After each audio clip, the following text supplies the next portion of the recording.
welcome back. I am Lori Cooch, and today I want to show you a shaker card using our new circle lattice background thin cut. And I had a crop this weekend, and this was the card we made using the circle lattice thin cut, and I decided this would be really cute as a shaker card. So we're going to make a variation of this card, but as a shaker. I'm going to be using the Dragonfly Wishes stamp and thin cut set, but just the stamp that says wishing you a wonderful birthday. You could use any stamp that you want. I just like the look of this. So I have pre-cut a piece of our melon cardstock. This is our color of the year, so it's only going to be good for a year, or be available for a year. And I've cut this just a little bit larger than 4 1/4 by 5 1/2. That is the standard card size that I'm going to be using. We offer these in a bundle, this card and envelope. And then I cut a little piece to stamp the sentiment on as well. I've also cut a piece of acetate to 4 1/4 by 5 1/2. And that's what we'll be using to hold our shakers in. So to start, I need to actually cut this with the thin cut set. So I'm going to be using the Close to My Heart die cutting machine. I will put links to everything I use in the bottom description of this video, so you don't need to worry about that. On what I'm using or how to find everything, I will have links to everything. So here is the thin cut. It's smooth on one side, and you'll see the stitched design on the other. This is the side that you will cut with. So this is the side you want to have down on your paper. Get my piece out, and I'm going to do mine on the dark side because our colors are double-sided. I don't know if I can find that real quick, but I'll point the different color variations out in a second. So I'm just going to set that there and put the thin cut down on top of it. And to keep it from moving, I'm just going to grab some washi tape to tape it down.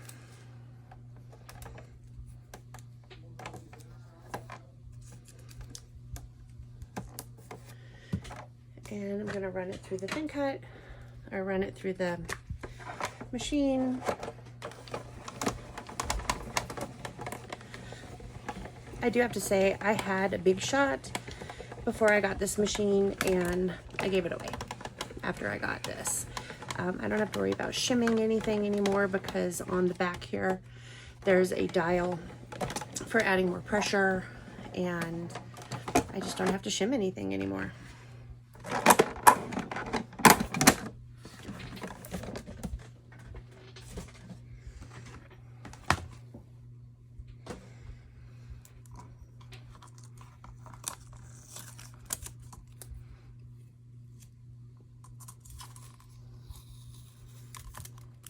Rid of the tape, and perfect cut every time. Isn't that cute? So I will clean that off in a minute, but let me show you. We have the dark side, and then we have the light side. So I will use the light side to stamp the sentiment on, but that's the variation. So I'm going to set this aside. And then next, I'm going to put down, I get confused if this is the Versamat or the all-purpose mat, but I will have a link to it in the description. And I'm using this because I'm going to be inking my card front with some Distress Oxides. And I'm going to use the Kitsch Flamingo. We'll go with Speckled Egg and the Tattered Rose. Now the girls at my crop, they did some really beautiful colors, even going really dark, and it just looked really cool with the melon cardstock. So all of my ink pads are Velcro to the bottom, so I always have the right color for each pad. So I'm just going to ink this up, and I'm just going to randomly throw some color on there.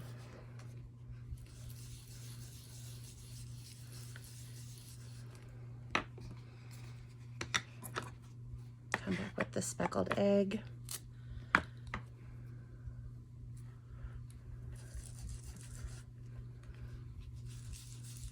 And blend those in together. I love the Distress Oxides. If you followed me at all, you know I use these quite a bit. They're kind of a new medium to me. I know they've been around for a while, but I had never used them prior to close to my heart carrying them, so I am in love.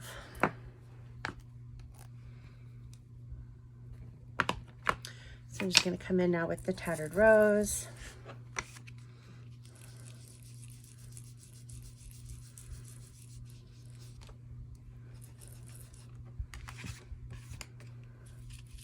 And I'm doing this on our mat because it will just wipe off and you won't get it all over your workspace then.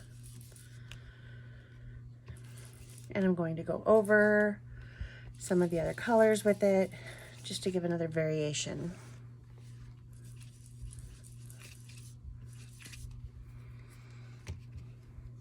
So maybe I will come back in with a hint of the Kitsch Flamingo.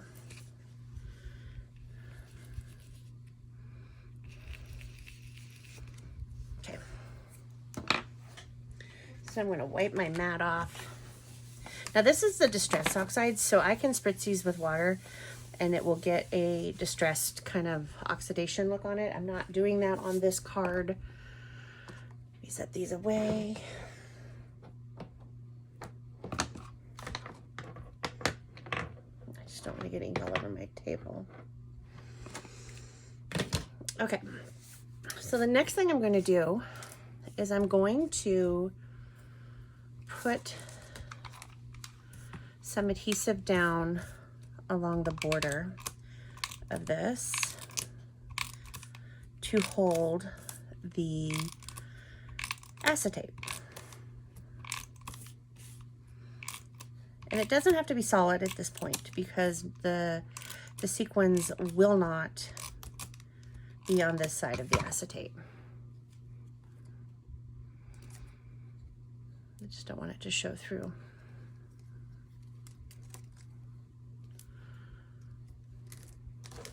Then I'm going to take my acetate, and there is a protective film on here. So I'm going to just lift that off.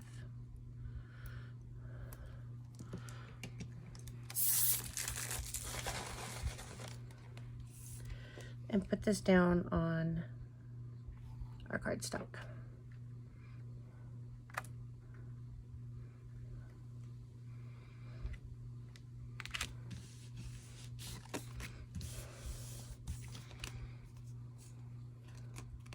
So now the holes are filled and nothing's going to get through there.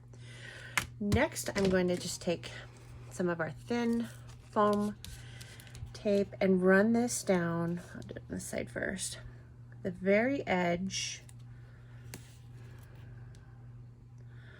of, and I should cut that, the card so that I get a full enclosure, and do it close to the edge so it doesn't show through the lattice work.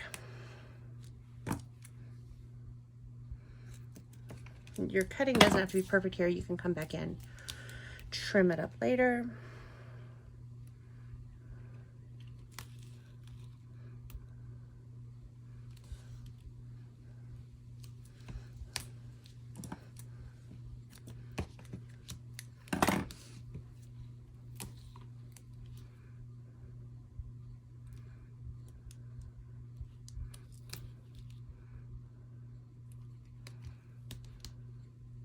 You just want to make sure it's snug up so that none of your sequins escape.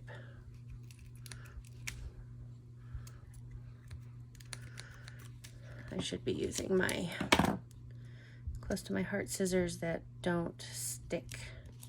They're non-stick scissors, so I'll just stick them on the foam tape. Does not stick to them and cause the problems I'm having with cutting. But I have not unloaded my car from a crop I did yesterday, so they're still in my bag out there. Anyway, the next thing I'm going to do is take my little anti-static pouch and I'm going to just rub it on the acetate so my sequins don't stick to anything. And then I just have some sequins. These are left over from fall last year. I thought they'd look really good with the melon. And I'm just going to sprinkle some in there.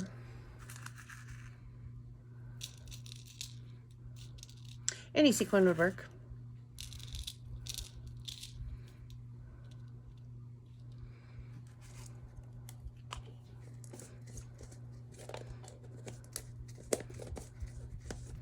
And these are our little craft jars. And I love them because I can see what's in them when I go to use them.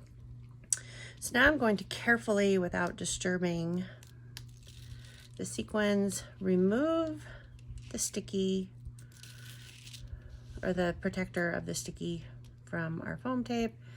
Got some on there, so be careful about that.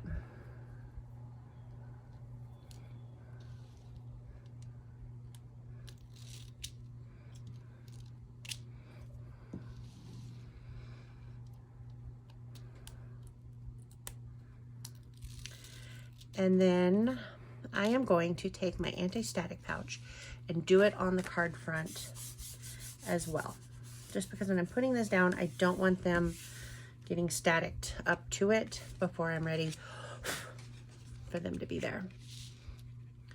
And now I'm just going to put our card on to this.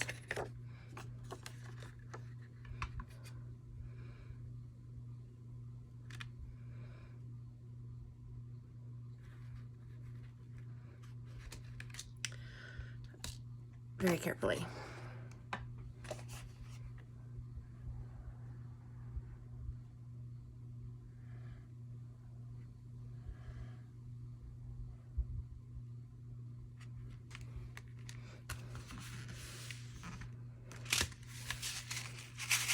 So there, now I have a little shaker inside the lattice work. Isn't that cute? Just gives it a fun little effect. Now I'm going to take the stamp set,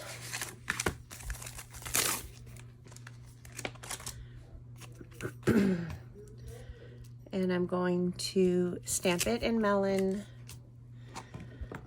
on the light side of the melon cardstock. And I'm using melon ink as well.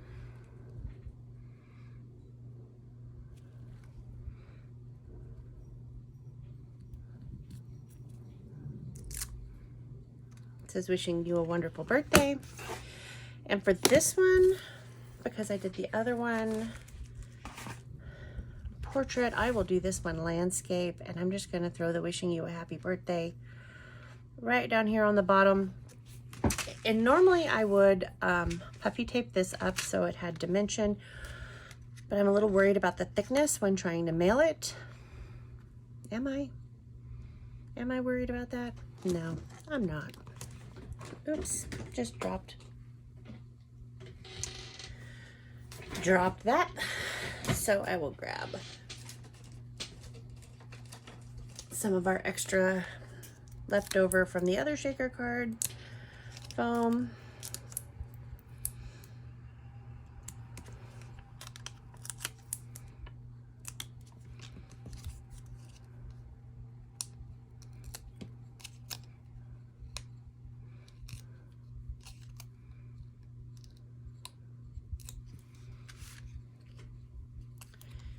And I'm going to put it sideways. So there you go. Fun little birthday shaker that took, what, maybe 5 minutes to make. So if you like this video, please click on the subscribe. You'll get notified each time I post a new video. And if you like any of these projects that I make, there's always a description below that will give you links to all the items that I used. Thanks for watching. Have a wonderful day, and I will see you next time.